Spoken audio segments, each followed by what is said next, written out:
Everybody, welcome to the Five Guys on Live. How is everybody doing? I'm doing great. It's the last Monday of Black History Month.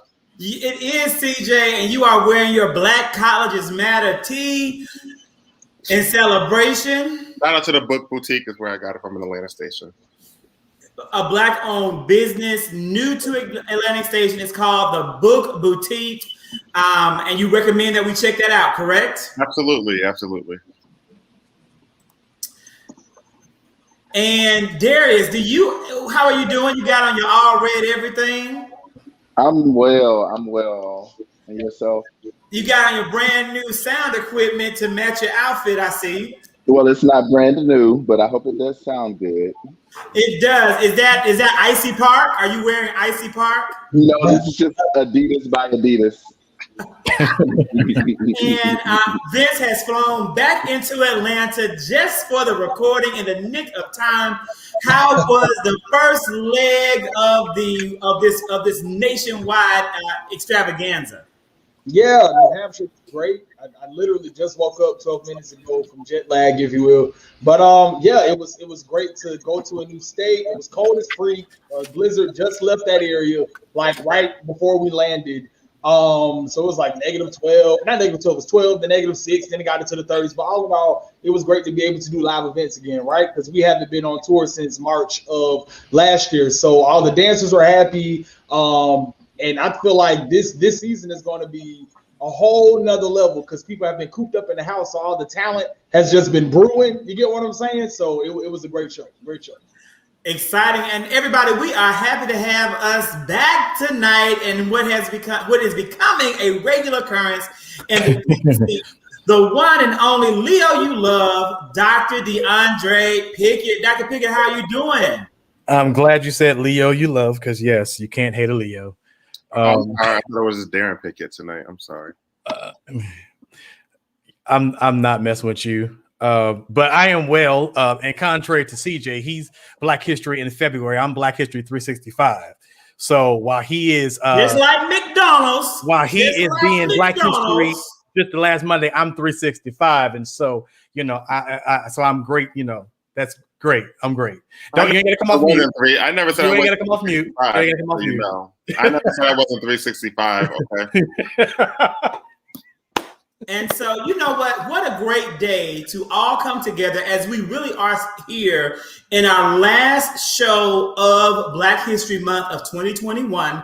And on this month, we have the possibility, just breaking news today, of perhaps moving closer towards justice and reconciliation for famous and fallen civil rights icon, the one and the only Malcolm X. An amazing kind of possible turn of events with the release of a letter that has come out of New York from a former, now deceased police officer. This is a story that I didn't even know about until Vince brought it to my attention. Vince, can you give us some insight in this, really breaking news for everyone who's watching and joining us?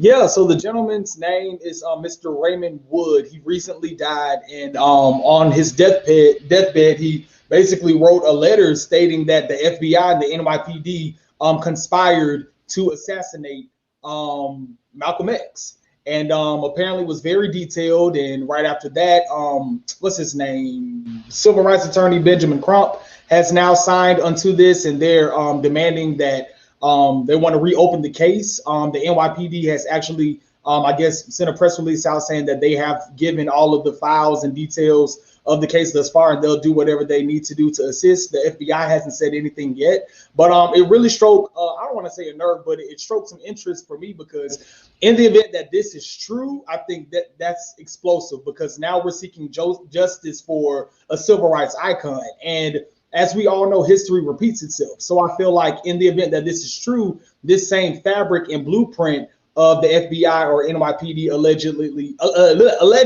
my apologies, assassinating Malcolm X could definitely be transpiring to this very day with, the countless killings of Black and brown men and women across the nation. And I feel like if this is brought to justice, it can ultimately hold so many of our policing systems and government systems accountable, and then just really unearth that deeply rooted hatred and all that stuff that happens to affect our community. So that's what really struck my attention with wanting to talk about it tonight. That's very interesting because they actually had released a documentary last year called "Who Killed Malcolm X," and a Muslim by the name of Abdur Rahman was doing a lot of research on it to see who actually killed Malcolm X, and they were saying that it was someone within the Muslim Brotherhood who did it, but they couldn't, confirm it nor deny it. So now that this evidence is coming out, it's actually kind of interesting that this is coming out. And I do believe even in that documentary, and I'm glad you brought that up because I was going to bring the same documentary up. I think they also talked about in regards to that brother who was in that particular mosque, I believe in New Jersey. They had actually been co-conspiring with the FBI, and they'd actually been communicating with the FBI. So now a lot of the stuff, FBI and the police. So I think a lot of this letter's coming out.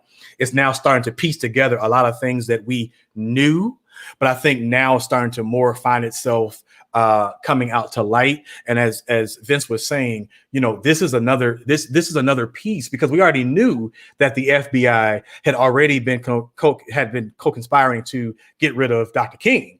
And so, this already continues to show that the government system was unfortunately at the same time, we're trying to silence the voices of Black leaders in that particular time.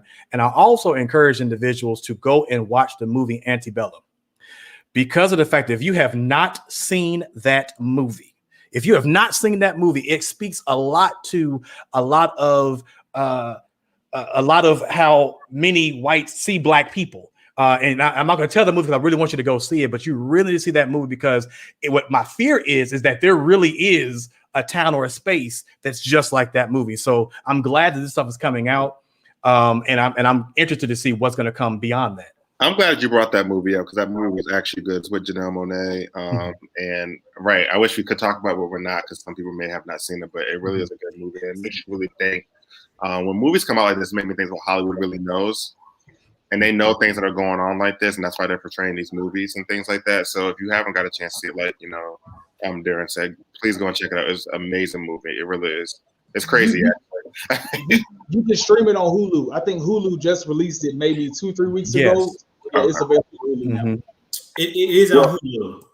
I was going to jump in. What's more disappointing about this story than anything is that the officer who wrote this letter was a Black undercover officer. And something that seems to be a consistent theme throughout the history of African Americans, Black people getting messed over, for a lack of better terms, they always includes one of our own kind of working for the ops in that way. And so to see, sure, thank you for the letter, Officer Woods, deceased Officer Woods. But at the same time, it's like, how do you allow yourself to become so deeply engulfed in your work that you're willing to sacrifice your entire race for the benefit of an FBI or an NYPD? And I understand people have to make their livings and things, but I just want to challenge us all to remember our ethics as we delve into work, especially work that challenges us to do this service to our own people. And I think back off of that, exactly what you just said there is like that movie, Judas and the Black Messiah, is a prime example. Well, I'm not even going to tell you. No spoilers. I won't say that, but just like you said, how people of our own kind will sit here and change and turn their backs on our own kind just to, be in corruption with something else. So, if you haven't seen Judas and the Black Messiah, it's now streaming on HBO Max. This is an amazing movie. Please check it out. And I think I agree. You guys bring up some really good points. Candace says right here that this is why fearful Black people are dangerous. Darius, I think that is a really telling point. And I think that when you even look at, because many people who have complained about the nationwide movement to reallocate resources from police officers and police departments into other areas of the communities to benefit people, use Black police officers as an example of why we should not try to remove resources. But this is a prime example of how it can be our own kind of people, whether it's out of fear or whatever the case may be, that can really do harm to the community that is extremely damaging. I really thought about, Darius, what you said, and I tried to think to myself and really be fair to say, why would this man do this? And I can only give you what I came up with. Not that I agree with this, but I thought to myself, maybe he really believed that Malcolm X was a threat to the world. Maybe he really believed that that rhetoric was doing damage. Now, we know now in the 21st century that wasn't the case. But maybe he was trapped in that time frame. But then the counter argument is, even if you believe that, why did you wait so long to reveal it? So long that you're deceased. So right now, while you're in hell for the role you played in murder and assassination, we are now finally going to be able to give some level of retribution to the children, the grandchildren who remain. Although his wife won't get that reconciliation, the deceased children that have passed on won't get that reconciliation. And really, you know, it's not giving this world what we really deserve and what we really, really need. And I know any final comments, because while we're talking about retribution for Malcolm X, we got to talk about retribution for Texas. And I just want to quickly say, as regards to what you were saying, Zach, I had to look at it from another perspective as well, because I agree with all of that. And I even had to look at it from the premise of, when you go back and read that letter, I don't necessarily know if I fully agree with that statement, but I also have to look at it from his position of the position he was put in. This man's life was threatened. This man's life was threatened. This man had issues. So that letter is telling. And also have to think about the guilt that this man had to live with all his life and holding on to this, to the point where, you know, if that's some heavy guilt to realize that you potentially conspired to assassinate one of the, you know, a very powerful man in the Black movement. And so, though I do understand, you know, we have to make sure, we have to be very careful and cognizant of our own. You have to understand the pressure. This man was a Black cop in that time frame, especially in a time frame where we were, you know, he already had to deal with racism outside the world, but also deal with racism as a police officer. And then you're being used to conspire against your own people. And then you have to live with that for the rest of your life. And so I understand it. But at the same time, I'm like, this man literally lived through hell most of his life. And so I don't necessarily agree with it, but I also have to look at it from the statement of this man. His life he didn't have a life, because he had to literally sit on this thing. So it's kind of hard for me to, you know, to give him not a pass, but at the same time to also not negate the fact that this man also suffered himself. I agree. I do think he suffered, and you know, right, he did live through hell, and now he's going to have to live in hell for all of eternity. Many people wonder, and they're talking about whether or not this man will also be joining him in hell. This is Ted Cruz, senator from Texas. While the state of Texas and much of the Midwest was dealing with a series of snowstorms and harsh weather climate crisis that was exacerbated in Texas by a failed power grid and a state government that was almost, or maybe at the same level of ineptitude as what we face in Georgia with Brian Kemp and what they face in Florida with Ron DeSantis, this man, the senator of the state of Texas, who barely won by a few votes over Beto O'Rourke, chose to pick up and take his family to Mexico on vacation while the people in Texas froze. The situation only got worse. It went from no power or rolling blackouts to a massive now water crisis to a rising death toll. Gentlemen, I think this was a story that was brought to us by Darius. Darius, my friend, take it away. Yes. So while the people in Texas were freezing literally and died from carbon monoxide poisoning for trying to keep their houses warm by leaving their cars running in the garages, Ted Cruz was at a 5-star resort at the Ritz-Carlton in Mexico. I read that there are 9 dining options and a panoramic oceanfront view at this particular Ritz-Carlton. And it's crazy because to just think of, you know, you see what's going on. And so in order for you and your family to survive this, you will, you know, just fly overseas to Mexico, which, by the way, you know, y'all want to keep Mexicans out of America, but that's where you're going to run to. And I thought that was a very ironic stance, that when Mexican people feel like their lives are in danger or their children's lives are in danger, they cross the border however they can. And the first chance that you got, Mr. Ted Cruz, to do that very same thing is you got on a plane with your children and your family, you went over to Texas. I say they should put him in some cages at the border.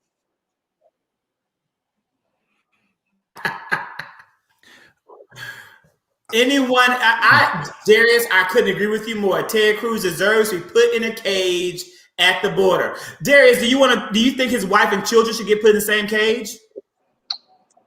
No, we won't do that to them because I still have a heart, especially for children. Wait, how old are the children? They're children. They're children. They're not a voting age. Okay, so we can have them taken out of the home, and maybe we can have some hope that they'll become decent people, unlike their parents. Absolutely. The Ted Cruz, I put Ted Cruz in the same category as Dane Walling. Who is Dane Walling, you asked? I'm so glad you asked. Dane Walling was the mayor during the Flint water crisis. And the fact of the matter is Flint, and we forget, we stopped talking about Flint. And what I don't want to happen is I don't want Texas to become another Flint and other issues in our communities, because we forget. Many people don't realize that it took Flint 5 years. Flint just recently, after $400 million of funding being pumped into Flint, they finally found a new water resource. But people in Flint still don't trust the water. They still won't drink it. And so I hold all these elected officials who get in these offices and act like this is not their responsibilities. This is the first and one of the few only times you hear me give a shout out to AOC, who actually did the doggone thing of making sure she actually went and found money into plug into there. Beto O'Rourke, who actually did stuff in Texas. And so it's a shame that it took other people to step up to come do something that this man, who just a week ago, so I call him an insurrectionist. He's an insurrection for the state of Texas. And I believe he caused insurrection for the state of Texas. And he should be held accountable like everybody else. Yeah, and I also thought that it was pretty sad that the governor of Texas was throwing AOC under the bus in his recent interviews about her performance and her just basically raising $3.2 million to assist the people of Texas. And she's from New York. You know, for me, the entire story, of course, is mind-boggling because he threw his family under the bus. Then he lied and said he was dropping the kids off. But then the neighbors came out and showed the text saying that he invited them to go to Cancun because his house was one of his wife's friends in a group text. Exactly. And then when he finally sat down with the media, he tells, I guess, whatever news station in Houston that was interviewing him, saying that, well, I don't want my decisions to distract you from the real issue. And they're like, wait a minute, if you didn't want your decision to distract us from the real issue, why did you take your ass so we wouldn't be talking about this, you know? But at the same time, I really feel that I don't know. I was thinking deep about this because I feel like our country, our politicians needs like an ethics board, like an ethics committee, like a United Nations, something to give these people strikes, because these people just, it's like they lose all sight of humanity and integrity. And I just can't believe that in your right mind, you felt that it was okay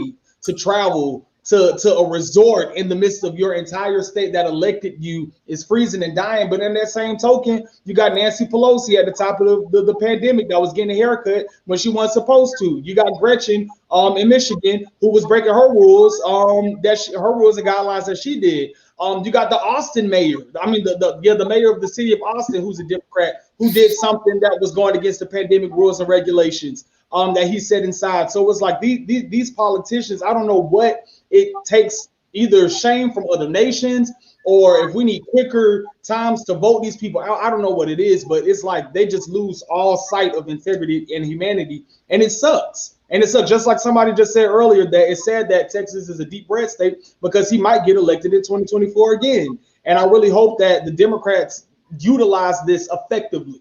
Like Dr. Pickett said, like, don't let this sweep under the rug, because this is major. Also, then this happened in 2011.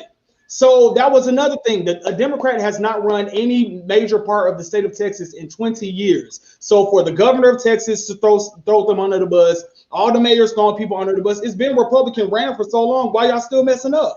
You can't blame AOC on that. She ain't do nothing. She just got into office 5 years ago. What she got to do with a 20-year issue? You know, AOC has nothing to do with Texas whatsoever. Exactly, but they're throwing her under the bus. And I am thankful that Darius did give AOC a shout out, because she really is one of the most influential political figures of the 21st century. regardless of what you may believe about her politics, she is using the social media platform of her generation to leverage massive change and call massive attention from Gen Z and the millennials to issues that affect and impact their lives. I donated to AOC. I gave because I wanted to see that number go up from 1 million to 2 million to 3 point. I want to see it grow to show the power of the progressive movement in this country. And when we come together, we can do great things if we have a united cause. And despite the fact that Republicans in Texas ran horrible ads against AOC, like they ran right here in Georgia, talking about her as a radical who wants to like eat up and destroy children and who want to, you know, have mass abortion sites like we should be having mass vaccination sites. She still made saving the people of Texas a priority. That speaks to the difference, in my opinion, between Democrats and Republicans. And the fact that Governor Abbott would attack her and not praise her speaks to him. I could roll that man right out of that chair. With that being said, CJ, while we're talking about rolling someone on, and Mary, I want you to know, this is my good friend here, Mary. Mary, I do not want to see those kids in cages. That was a joke, Mary. And you're right. His daughters will have to quarantine for 7 to 10 days. After returning from Cancun, they put the kids in danger, and it is very, very unfortunate. When you talk about kids in danger, some people may think that Saint, North, West, or and little bitty, what's the newest child's name? Priest? What is the baby's name? Saint.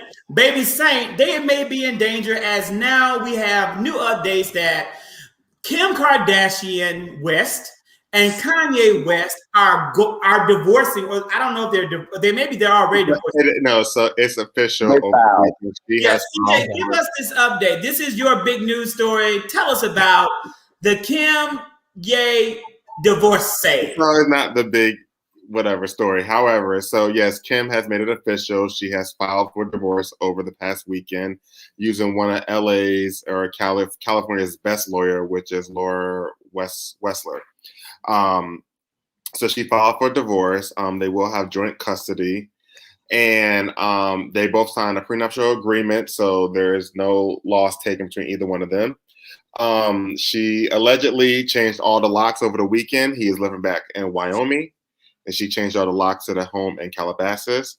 For me, I'm not surprised. This is Kim Kardashian's third marriage. She was married back in 2000 to Damon Thomas. He was a big music producer. People may not have known him or known him. And that lasted for about 4 years. And then she got married to Chris Humphries back in 2011. And after 72 days of marriage, she filed for divorce. But even though the marriage was still legal for 2 years, she did file for divorce after 72 days of marriage with Chris Humphries. And now she's married to Kanye West, but now divorced. Was she married to Ray J? No, she just was going with Ray J. They were. That's not all she was doing with Ray J. Right. They did a little bit more than that. But yeah, she was dating Ray J for a period of time. So for me, I'm not surprised about this. I'm actually shocked they lasted this long, to be honest with you. Kanye also made a statement that it was actually over for him in his mind when he was running for presidency or running for president, and Kim wasn't supporting him. So he said in his mind, he felt like then at that point it was a wrap. I feel like she got her baby that she wanted, you know. No, CJ. No, what? Don't do that. Everyone knows Kim Kardashian had a hard time having, she had problems with becoming pregnant. So she was having pregnancy problems. So, God blessed her with 4 beautiful kids. I think she got what she wanted. And I don't think she needs to get married again, to be honest with you. I don't. Kanye really mentally is not even mentally exactly. So we really don't know the whole, ins and outs behind the scenes. But Kanye West, we know, I think, honestly, and I've said this for the longest time, I think when Kanye's mother passed away, unfortunately, I just don't think he took it. And of course, that's a big loss to anybody. And him and his mom were very, very close. He's the only child. So yeah, I don't think he ever dealt with it. And I think this is the way he deals with it the best way he can. I think he really needs to get some help and talk to someone about trying to come to terms with this, and trying to kind of deal with, the loss of his mother. I agree with that, CJ. That's what I was going to say. I think that the Kardashian curse is real. The Kardashians, like Casey Washington said, they eat their men up. They had to spit Kanye out. I do feel like Kim was in it for the long haul with Kanye. However, Kanye's mental state has impeded upon their ability to be in a healthy relationship. The best thing that Kim could have ever done was been unsupportive to his presidential run, because that was, if nothing else, was a sign that this man is in mental duress. Him running for president, that should have been a sign that, okay, I would have judged her had she stayed with him after running for president. That's what I would have done. I would have judged her had she stayed with this man, because he's consistently shown through his Twitter rants, through his running for president, through his arguing with people back and forth and talking about Jay-Z and Beyonce and all these different things that he's done. I think that he released an album a few years ago, maybe a couple of years ago. What was the album title? I Am Bipolar or something like that. Did he? I don't remember that album. There was an album cover that he expressed that he had been diagnosed with bipolar disorder, and it's clear that he has not been getting the proper attention that he needs for that. I feel like Kim tried her hardest, and like I said, I'm not a defender of the Kardashians. I'm not a fan. I feel like they fetishize black men. They do a lot of, like, it's always some scandals surrounding them and the black men. There's black men all the time come forward talking about they, have had multiple of the sisters. It's a lot. Even the mama is up in there with it. But I do feel like Kim made the best decision for her children and for what she's trying to do in terms of social justice, in terms of her, quest to be a lawyer, and in terms of her, trying to get people pardoned. I can't associate her with a Kanye West who is out here doing the stuff that he's doing. But I think at the same time of that, though, I think if I look at, and again, like you, Darius, I'm not going to defend either side, but I think it's kind of like you buying a dent car, and then when you get into a car accident and want to get the rest of your car fixed, you act like you didn't have a dent in that car before you got it. Because at the end of the day, I believe that she knew Kanye didn't just become crazy. Kanye been crazy, Kanye's been out. I won't say crazy. He's been out the box. So Kanye didn't just start. So he's had fluctuations along the journey. I think it benefited both parties. I think Kris Jenner, who is the mastermind among everything Kardashianism, found her, I think she concocted it, and it was about, creating a narrative for her. Yes, Kim got kids out of it, but I think it benefited both parties. And so but I also think that Kim would not have gotten to the point of being able to get before President Trump and actually do the whole issues with going to law school and do all the things if she wasn't in that position, because we didn't know her to be that before she got with Kanye. It could be a whole other thing. So I think it benefited both parties. So I'm not going to say that, I'm not going to say she's doing the best thing one way or another. I think she's just doing what, her mom is telling her to do. I think she's just trying to do damage control. I can kind of believe that too, because if people watch Keeping Up with the Kardashians or remember, Kanye West was on the show a lot prior to them being married, and he was portrayed as Kim's best friend. Right. They were very best friends, allegedly, even when she was going with Chris Humphries. So it's just ironic that he was portrayed as the best friend, and then now later on they end up getting married. But people could be friends before they're married. So but I could see it being played into a story as well, a narrative for Kris Jenner as well. So I don't see a rich white family needing Kanye West to exercise their privilege with Donald Trump, but that's just me. It was him. He got them into Donald Trump. They needed this crazy black man to get with Donald Trump, because let's also be mindful. They became rich. They came rich because they used men to get them to where they are. Bruce Jenner, Caitlyn Jenner. Well, no, Bruce Jenner before she became Caitlyn Jenner, utilized that. That was the platform they had. then they banked themselves off of all the other men in their lives. And so they never really did anything amazing to become this thing. They used everybody else to become a thing. So I do believe they did. I would disagree with that. I would disagree with that. Dr. Pickett, I just want to clarify for a moment. Did you compare Kanye West to a damaged car earlier tonight? Yeah, that's what he did, man. He did. A dented car. I actually have been stuck in that one moment during this whole conversation, unable to move forward because my car wasn't running. I was so shocked when you said that. This has been a night of Candace is slipping and falling with her straight male friends, and we done misgendered Miss Caitlyn Jenner. No. He was speaking historically. Yeah, we didn't misgender. We just said beforehand, and they came back. Because she was Bruce Jenner when she was married to Kris Jenner. Very accurate. This has been I don't watch the Kardashians. I don't. I have seen the clips on TikTok and they have been funny. I have enjoyed the sounds. I have never watched the show. And I do not support Kanye West after he did the shenanigans with Trump. Actually, when he started out making the comments about slavery is when he lost me. But I actually made an active decision to boycott his music and his artwork once he became a pawn in the Trump game. It has been a very, we're slowly moving America forward from the Trump movement. Thank goodness. One thing that I noticed last week, we got some feedback. I know you guys got feedback.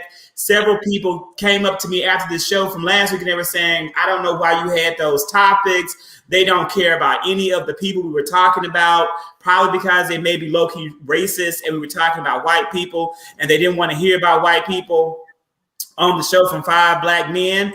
But with that being said, it made me realize something that was this is the good news. The good news was Donald Trump had dominated the news cycle for 2 years of our life. And without Donald Trump, we could talk about Britney Spears. Without Donald Trump, we could talk about Janet Jackson. Without Donald Trump, we could talk about Rachel and the racist bachelor movement. And 2 years ago, all we're talking about is Donald Trump. So I'm just really thankful that America is slowly moving away from the Donald Trump show. This is one of those. This Facebook user is, I promise you, one of the people that was telling me I don't ever want to hear about Britney Spears again on another Monday night. Yeah. So I read somewhere that now we can get back to regular racism. You know, the racism that you have to question, like, was that racist? Right. Oh, that's a little microaggressive. Now we can get back to regular racism. Real hardcore racism. My question to that is, are we now as our community or this show now doing what the other side has been doing to us, if that makes sense? Are we doing to white culture? If we're saying that we don't want to talk about white people no more, but then we get offended when white people don't want to care or talk about black people no more, then are we now? Well, we're not going to do that, Vince. That was just the opinion of 2 viewers. We do not pander to their opinions. We will continue to talk about white people and black people and all people that make the news. And right now we're going to talk to one of the whitest people in America, the one and only President Joe Biden. President Joe Biden is indeed white, and he has been really pushing hard for his America Rescue Plan. Now, let's take a moment here and talk about, this is my topic. Let me tell you why I picked it. Last week, a lot of people were on Facebook and Twitter complaining and saying that they have not gotten their stimulus checks and Joe Biden hasn't done anything for them. I mean, they're saying that he's a bad president. I was angry because people don't know how government works. But then I said, this is a good chance for us to talk about these issues and really discuss the good and the bad of the COVID-19 relief bill and really try to explain it out and hash it out. The question that I have before we go into the details of the plan for the gentleman on the panel and for our viewers is this. Has Joe Biden made clear mistakes in his first 30 days in office because he just got inaugurated January 21st. It's only been 30 days. What, gentlemen, do you think about his performance thus far? I mean, Candace, you gotta go. We can't Candace off? say. I mean, I don't know. It's just simply put. We just talked about something, and you agreed, Zach, about how he made a poor decision not too long ago, but I forgot what it was. I'm not going to lie. It was. I can lay out all the poor decisions. Let me tell you know, and I'm a very fair person. This is what people know that I rode very hard for Joe Biden. I supported Joe Biden. I still support Joe Biden, and I'm going to. But at the same time, I've said the whole time we have a job to hold him accountable. Number one. If Joe Biden can forgive $50,000 in student loan debt, Joe Biden needs to forgive $50,000 in student loan debt. Many Americans were sold the idea and the concept that higher education would be the great equalizer in life. That if we get advanced degrees and we go to college, we as Black men in America, I'm talking about Black men because we are 5 Black men, that we will be able to be seen in the eyes of this country as equal and just and have opportunities. And we now know as adults that is not true. As we have seen Black men get gunned down, just this weekend, a poor Black boy was walking from Walmart in Texas, and he got pulled over by the cops because he looked suspicious and arrested for no other reason. They had to fabricate charges of walking in the road, although the road was empty and it was iced up. That's the America that we're living in. So our education hasn't negated any of that. Our education hasn't equalized anything, but that was the lie we were told and sold. So there is no doubt that in order to break the generational curses that impact the Black community, we need reparations. But if we can't get reparations, damn it, you can give us the loan forgiveness that you should have given us in the first place if we would have had equal access to income, capital, and scholarships that our white peers had that we didn't have. So that's a big mistake that Joe Biden is making. Secondly, Joe Biden should give people the $2,000 in stimulus relief, not the $1,400. There's no question about that. However, I understand why he can't, but I still think that's a mistake. I think that he has to push hard and drive over anyone who's in his way while gaining consensus along the way if it comes. But that is my belief. In addition, Joe Biden can prioritize vaccines for educators. Educators in America voted for him in large numbers and in blocks. He can say that because there is a whole federal supply of vaccines that's going to Walgreens, Kroger, those stores. Those places are getting the national supply of vaccine to distribute. He can say we're only going to vaccinate teachers because we have to open schools. It's time for Joe Biden to push hard and ram the priorities down the throats of Republicans and unwilling Democrats to get the job done if he's going to be effective. So when you talk about what he's done wrong, I can tell you what he's done wrong because I'm not happy with everything. But overall, he's doing a good job. Okay. I'll simply say, no. I know you got a response. Yeah, I'll just simply say all that sounds wonderful, but those are technically not the powers outlined by the Constitution of the President of the United States. And so he needs to push that Congress needs to, so he can make all these, we can have all these wonderful things, but I don't want us to get on here and miseducate the people about what the powers that Joe Biden can do. He has executive powers. Yes. He has executive orders he can create. Yes. He has the ability to, do little small things, but the president absolutely really cannot do anything outside of having the parameters of what Congress actually says. So I do believe that he needs to press hard, but I also think that we're trying to grade him on this scale of what we experienced 4 years ago. He's made issues. He's had issues. Okay. But this man has been in office 30 days. He has not made he has not made any worse or any more. He done nothing more worse than any other president in their first 30 days. And so at the end of the day, it's too early to be talking about what he can and cannot do, because we're trying to base it off of what we just came from. And I think it's a lot of emotionalism coming out, trying to figure out what he's doing rather than being actual statistic wise. The president can only do so much. And so I want him to make sure he's forcing, Congress to do the work, and anything within his power to do in executive power, I think he should extend. But I don't want to create this false narrative. Of the three things that I said, which of those three things don't fall within the realm of executive power? I don't think that not all of them fall within it. I gave you three things. I didn't go off on a tangent about things that Joe Biden couldn't do. I said if he has the power to authorize $50,000 in student loan forgiveness as given to the Secretary of Education and the Department of Education, he needs to do it.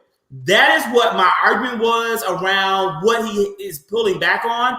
In the COVID-19 relief bill, the United States House of Representatives under Democratic leadership of Nancy Pelosi wanted $2,000 in stimulus relief to every American.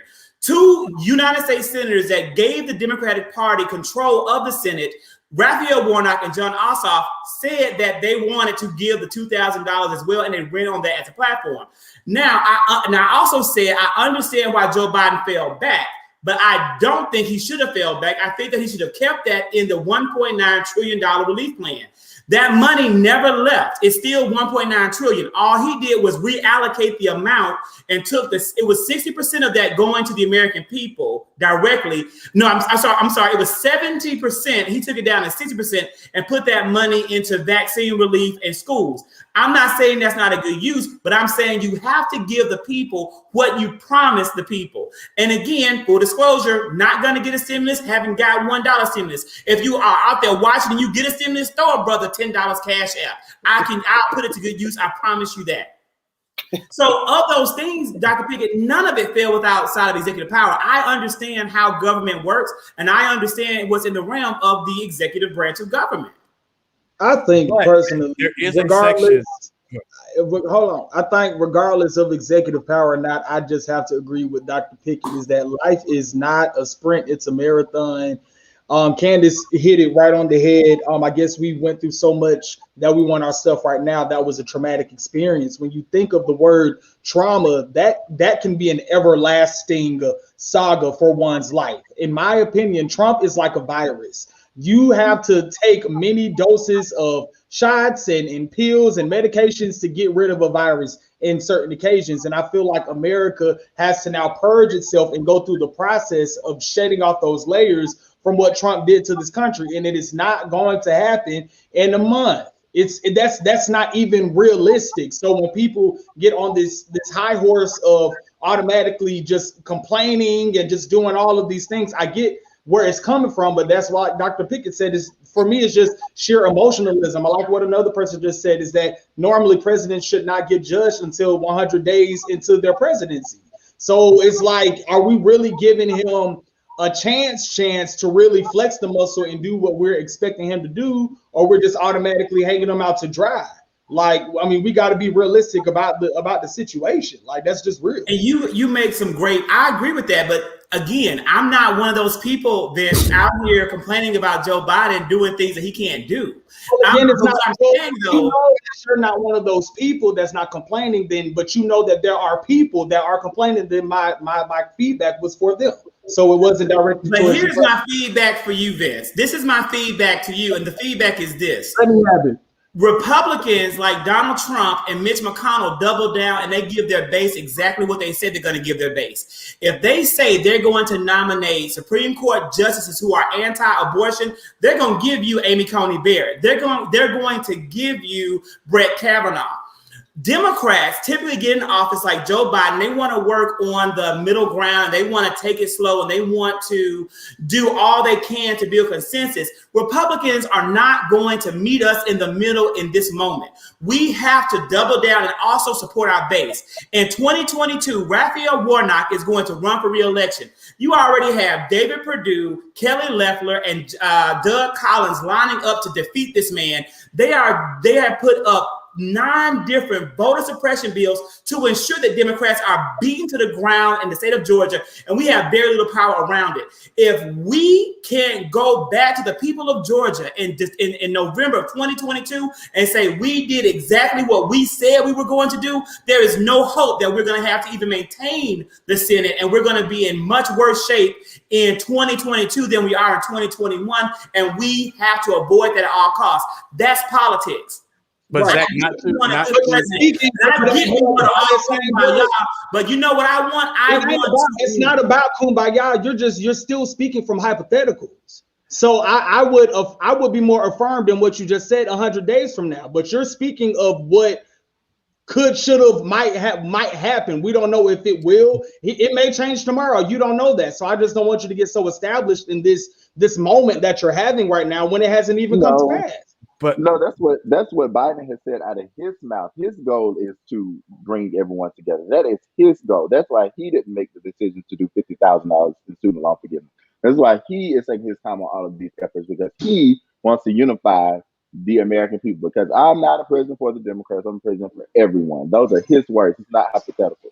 But I also want to make sure that I draw the assumption. I have to push back, Zach, just a little bit on the statement you made about the fact that the differentiation between the Republicans and the Democrats. The unfortunate situation is, yes, it is very true in 2022 we're going to happen. But let's also be very clear.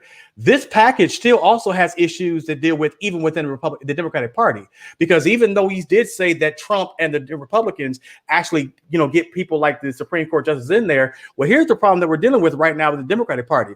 You still have this progressive movement. You still have this modern conservative movement who still aren't meeting in the middle. And so you're having fighting within the Democratic Party. So even within that, the issue right now is lying within the principles with even the Democratic Party. Why? Because even though you may say that we cannot stand Republicans, at the end of the day, at least we know where Republicans stand among themselves.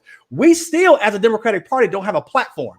We don't even know where we stand as a party in a platform, because moderates want a thing, progressives want a thing. This, as we dig deeper into it, there's still issues. There's 2 senators right now in the Senate who are still having issues right now with the minimum wage issue. And that's cute. That's crucial because of the fact that it may not pass through. So I understand that whole concept, that argument, but we still have that issue. And if those two, if Biden cannot persuade those two, it's done. They're done. They're not doing it. The senator from Arizona, Sinestra, how do I say it? Oh, Sinasta, the girl, the woman. Kathleen, she is not going to do it, and neither is Mnuchin. And that's a big part of the whole argument here, is that I agree with you. Democrats are, and those are the reasons. So I made a post. I'm going to post it tomorrow morning, actually. So I'm going to put it on Instagram. I'm going to put it on Facebook. That really explains why Biden had to concede on the $2,000 stimulus checks, because that's what so many people are angry about, because they're not going to get their $2,000. Well, you have a number of economists who are Democrat and Republican saying that's too much money. And you also have those 2 senators saying they're not going to vote for it. And we have to also kind of stop saying that Democrats have control of the Senate when they don't. The Senate is actually not even 50-50. We have 2 senators, Bernie Sanders of Maine and Bernie Sanders of Vermont and Angus King of Maine. They are independents. They're not even Democrats. So the Senate is actually 48, 2, and 50. So we're still in the majority. To me, the focus has to be on truly being the majority in 2022. When you look at the states that are up for election in 2022, sadly to say, guys, it's a whole lot of Republicans and moderates. So we're actually going to be in big danger in November 2022. We're in big danger. We have a lot of work to do to move forward. I just want to briefly share some data real quick. We have this chart. So for anyone out there, this will be up for anyone who wants to screenshot it or you want to see it. This is how COVID-19 stimulus relief has compared to other countries. As you can see, Italy, Germany, France, United Kingdom, and Spain have all done more for their citizens compared to their gross domestic product than the United States of America.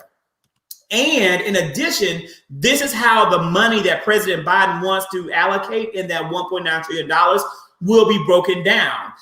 30% of it will go to individual families, and that's it, 30%. 25% will go to big businesses or saving businesses from shutting down and laying off employees. And also for unemployment relief, then you have 19% small businesses, 17% to state and local governments, and then the rest going to public services like vaccine distribution and schools. So it's really not as much money as people think. Here's the last thing I want to show and leave this up just for a moment.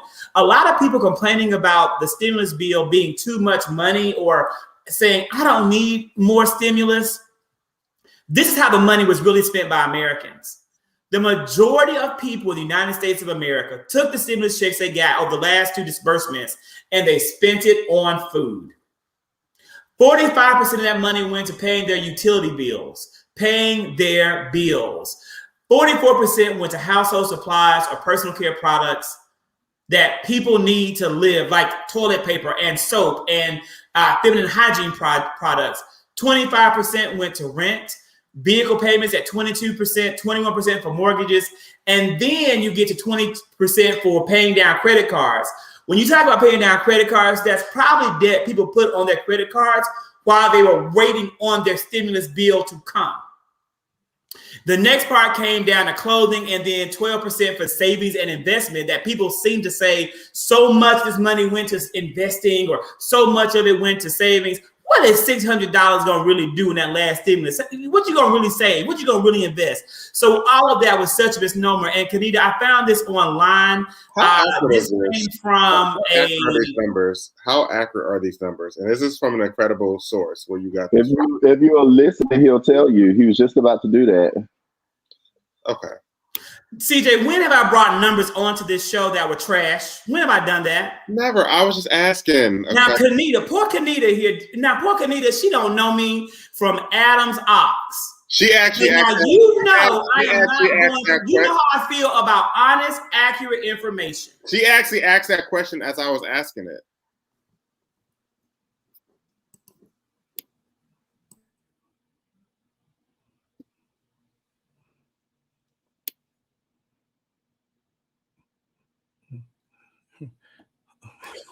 But with that being said, everyone, you know, the point of it is that Americans are hurting.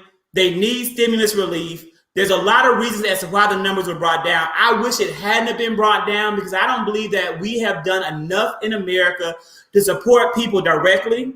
But I'm thankful that something is being done, and I hope that more can be done for the American people. Vince, you don't agree? I know. Kanita, you're fine. Yeah, I was just reading her comment. Like, that's what I'm Amen. God is good. You're fine, Kanita. Mm-hmm. Right, Kanita. I was just saying, I was talking to CJ. That had nothing to do with you, my love. But if I could, just one last more, and I belabor the point. There's some legislation that I think I want to work with a state legislator on, because there's something that I don't think that we'd also take into consideration, and many people don't know. For instance, with the SNAP benefits, there are I really feel there should be some type of initiative created that if in essence that you qualify for the stimulus, you should automatically be qualified for the SNAP program, because they actually do take the stimulus under consideration or unemployment under consideration. Because if you qualify for unemployment, you should automatically get SNAP.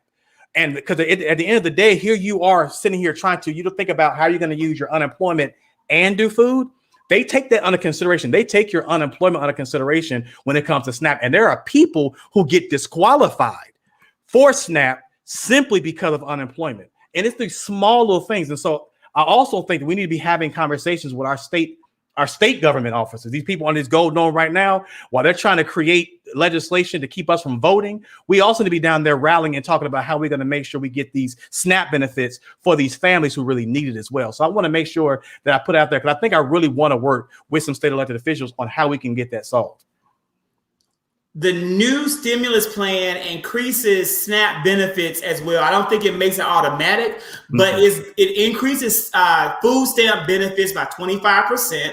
And it also increases unemployment disbursements from 300 back to 400. Not the 600 it was at first, but it does increase it. And that becomes the problem, because they expand SNAP. So correct. It disqualifies them.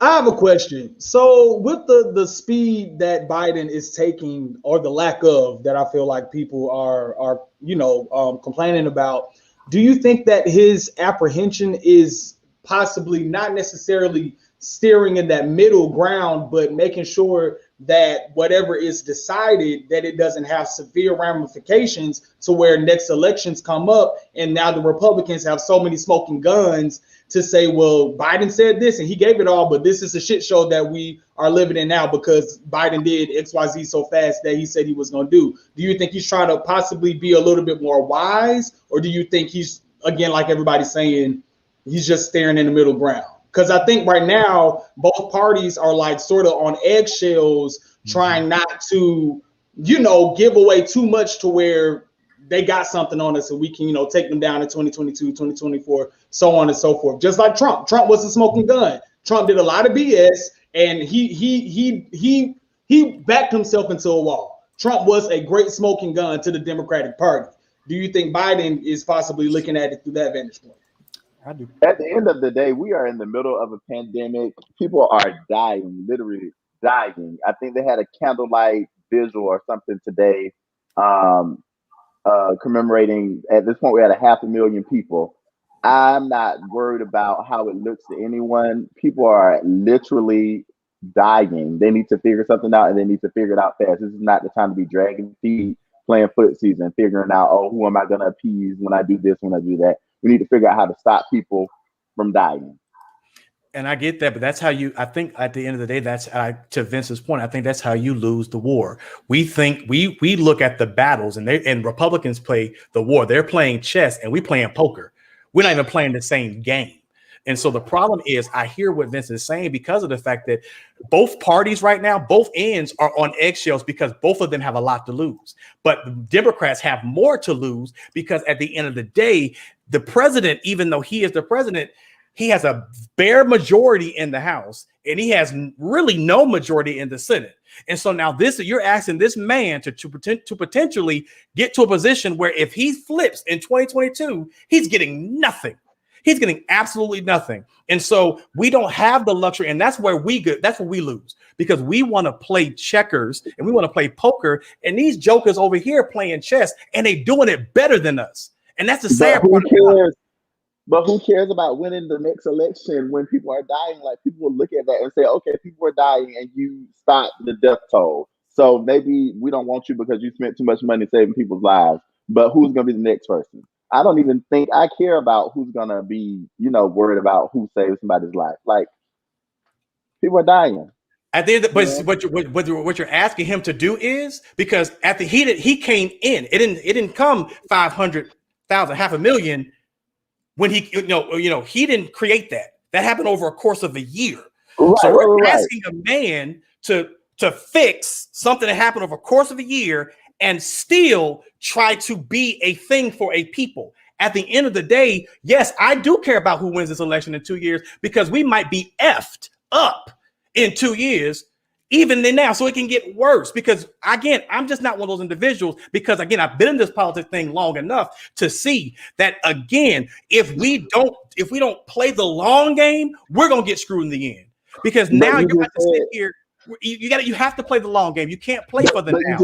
You just said, DeAndre, you just said that, okay, this didn't happen overnight. This happened over a course of a year. What I'm saying is, this is not the time to be like, all right, maybe I'm going to jump in. Maybe I'm going to jump. Maybe I'm out. Maybe I'm in. Maybe I'm out. This is not the time to be doing that, because the more time that passes by, the more people who are going to die.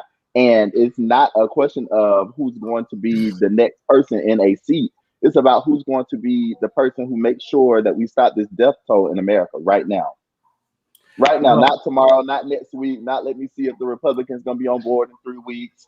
It's about today. Right now. And here's one thing to think about. And this is my argument to all Democrats out there, period, and independents. We just talked about Ted Cruz, who abandoned all the citizens of his state for his own selfish interests to go to Cancun, Mexico. And we talked about how Republicans are still probably going to reelect him just because he's a Republican. We have to support our Democrats to just do what's right. It is right for Joe Biden to prioritize the people in this country who are hurting, because that's what Democrats do. Democrats care about the people. Democrats support those and sacrifice their own interests and needs for the people that are hurting. Most of them. Most of them. Most Democrats. Real Democrats do. Real Democrats do. So I'm not talking about these dinos, Democrats in name only. I'm talking about real Democrats. And that's what we need to see. And we have to let people, if they're real, we have to let them know that we have your back. And we're going to support you when you do what's right. If Raphael Warnock and John Ossoff draw a hard line in the sand and they say we are not going to approve the COVID package without the $2,000 for every American, we have to rally behind them and support them and not say things like, well, I make $74,000 and I don't really need a stimulus, so I just give it to my church. We have to really buckle down and we have to support our party in the same way that Republicans do. And until we do that, we're not going to prosper and advance. We are at the 1 hour mark on the money. And we are going to wrap this up, because if not, CJ will walk off the show, just like Lisa walked off the Real Housewives of Salt Lake City reunion special. Oh, cut it off. With that being said, gentlemen, do you have any final words or things that you want to share about the week ahead? Now, final comments. Everyone just stay safe. Continue to stay safe. And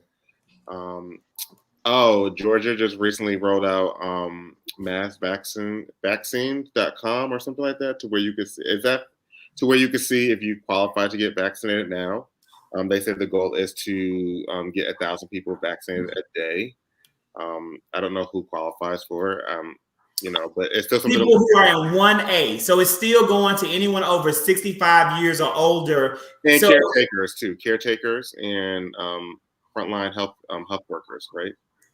Yes, you have to be in that 1A plus category. So, and they've the website is open, but the actual mass vaccinations have not started. Brian Kemp is still a failure, and he is still letting the people of Georgia die in mass numbers, while our neighbors in Alabama and Mississippi and Tennessee are being vaccinated, who are 16 to 64 with the condition, including obesity, diabetes, smoking. They're getting vaccinated. Georgia's a failure. Absolutely. Well, everyone just stay safe still and continue to keep, wearing your mask and social distance and, do what you can to stay away from the corona.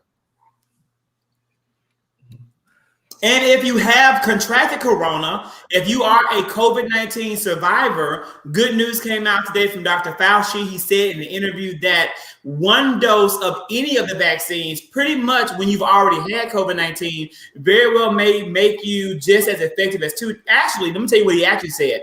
Dr. Fauci said if you are a COVID-19 survivor and you get one dose of the vaccine, you're actually more protected than someone who gets 2 doses of the vaccine. Now, that's what he said. Don't know if it's true. It's what I heard on the morning shows that was repeated.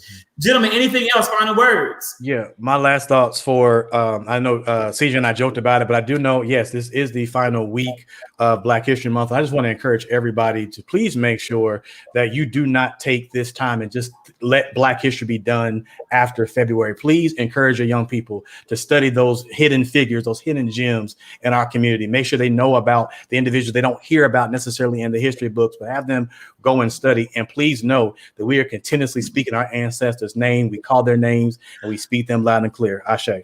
You know what we can do, Doctor? You know what we can do, gentlemen? We can do a Black History fact every Monday. Just one simple Black History something every Monday. And we can do what Dr. Pickett and McDonald said we would do, Black History 365. We can do that. We can make that happen. And please make it a unknown person, regular person that we don't. Here you go. Because we're not going to talk about Mary McLeod Bethune. Now, I want to, but again, if we're going to use this platform, to make sure you're educating people on the people we don't always hear about. You don't know who knows who or who knows. I'm just saying. I'm talking about the Dr. You don't know that. I'm talking about Dr. Kings and the Rosa Parks. Like, we want to dig deep and actually bring out historical figures who we don't normally hear about on the regular basis. I agree with you on that, but if someone wants to talk about something that we may not know or someone may not know, they have the right to talk about it. And I didn't say you didn't. I just say use your platform wisely. I think any information that is given about Black history is using the platform correctly. Again, you don't know who knows what about any, Black, person who has made history. You don't know that. And we are going to make it. We are going to really work hard on making it 365 a year for the duration of Five Guys. We commit to that because we care and it's important. Vince, Darius, final words before CJ walks off the show. You want me just to walk off because I can do that? CJ is literally going to do like Nene Leaks. I could. You guys remember when Nene Leaks like? Because I can easily do this right here. He's gonna pull a Nene on us. You guys say Cynthia's part, Darius. We can't see Nene no more. We can't see Nene. I think she left. We see your notes over there too. I was gonna say, happy Black History Month. Stay black, don't sell out. We need you. And our fellow castmate has a birthday coming up. We do. We are celebrating Darius's birthday on next Monday. We're excited about it. We're gonna make it great. Vince, any final words? So I hope that everyone out there has a safe week, a productive week. I want you to take some time to really recognize and acknowledge. I know I'm going to be acknowledging God and giving credit to His only Son, our Lord and Savior, Jesus Christ. That's what I believe in. That's my faith. I'm going to really also pray for everyone who's been watching the show, everybody on the center of my voice. I'll pray a special prayer for you tonight. I want you to know that no matter what you're going through in this week, no matter how your month has been, it gets greater later, and there is better around the corner when you continuously put God first and you continuously focus on raising your vibration and you continuously focus on giving God the glory. Great things will happen and come into your life. Together, I promise you, we're going to get through everything that we're facing. Have a wonderful, wonderful night, and we can't wait to see you next week. Preach. All right, now, Minister. That's right. I'm a lay person. I'm a layman. Layman Kirk, just a regular member of the congregation. Come on now.